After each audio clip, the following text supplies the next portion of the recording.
So this is kind of like the Americana player's guide to jazz. Something that musicians get told a lot is to listen to a lot of different genres, to absorb lots of different kinds of ideas, and then apply them maybe in your preferred genre. A lot of different players have been influenced by so many different things and then made their own sound from it. So in my life, I've played mainly, I'll say Americana because it's like things influenced by rock, blues, country, etc. Maybe not leaning too specifically in any of those directions. So like something like the alt country or newgrass now, or something like alt rock or indie rock. Lots of those things I ended up playing, but I've always kind of studied jazz. As far as my jazz absorption goes, it's been quite a bit. And I just wanted to share with you some of the things I've absorbed. So this is part one, dealing with chords. Now, the disclaimer up top is, whether or not it works for the song is up to you. Some stuff is going to just be a little wonky. It's going to be a little like, is that what you're playing? But you have to be willing to make that mistake. Really understand what you can't do if you want to push the limits. So one of the scenarios I really like to add a little bit of jazziness to, if I'm feeling jazzy, is ballads. Here would be like a normal solo over the Tennessee Whiskey progression.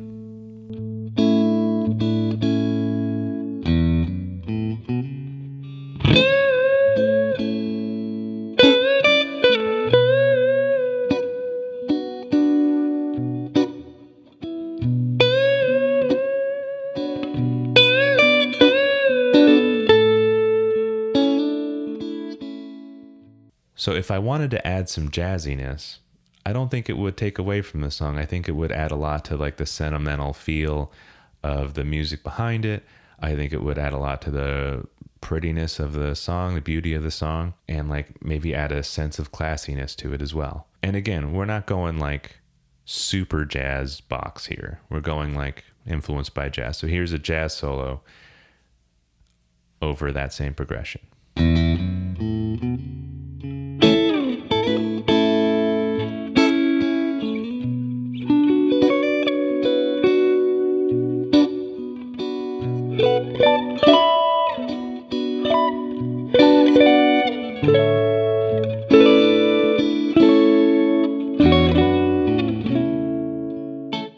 Another common technique in the genres I like to play are like Hendrix-isms.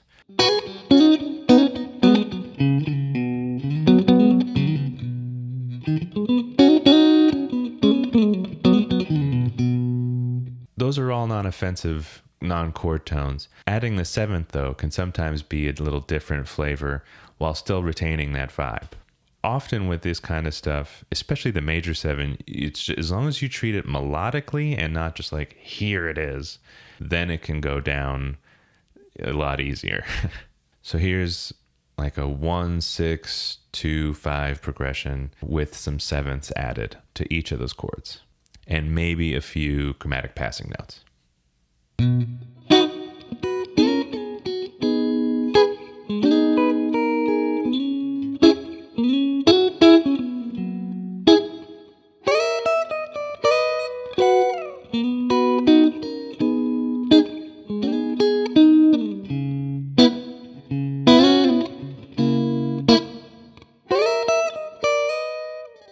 Sometimes it's the register that you add certain non-chord tones. So like, say you have a 6 chord, a 9 chord, or a 6-9 chord.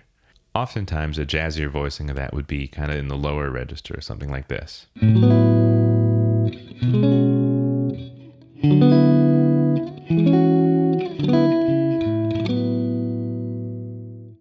And something maybe in the bluesy way will be like this.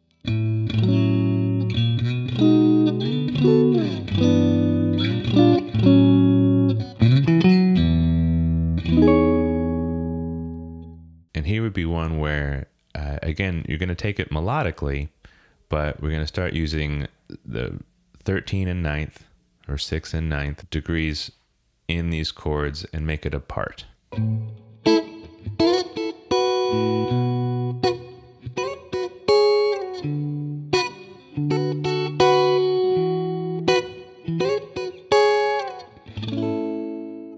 So something that I've seen that's common in jazz is reharmonizing certain songs, changing the chord so it has a different feel, a new interesting feel, a different emotional impact. I've seen that at a lot of places. It can turn into a really nice intro or instrumental section, or, you know, verse to build tension or something like that. So say, take this B, F sharp, E, F sharp progression.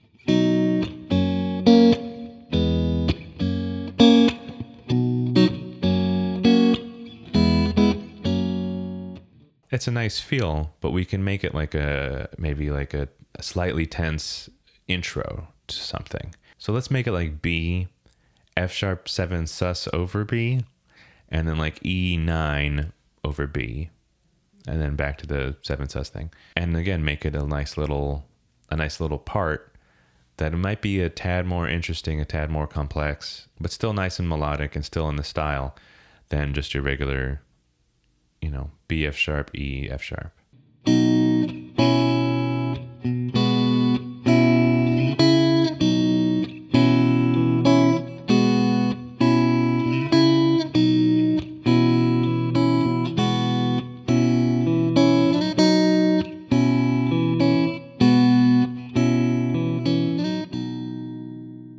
Also, every now and again, for a very pretty kind of riff, you can fit in some relatively jazzy things, and it would make for a very, very nice verse, I think.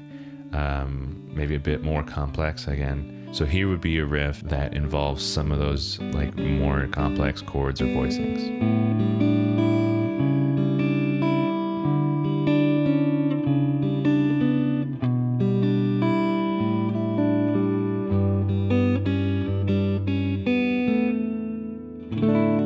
I hope this helps in case you're like me, an Americana player who loves jazz and wants to get a little bit into their playing, but maybe is not sure how. These are some of the things I've absorbed, and I hope you can reabsorb them. Thank you all very much for watching. I really appreciate you, and I'll see you next week.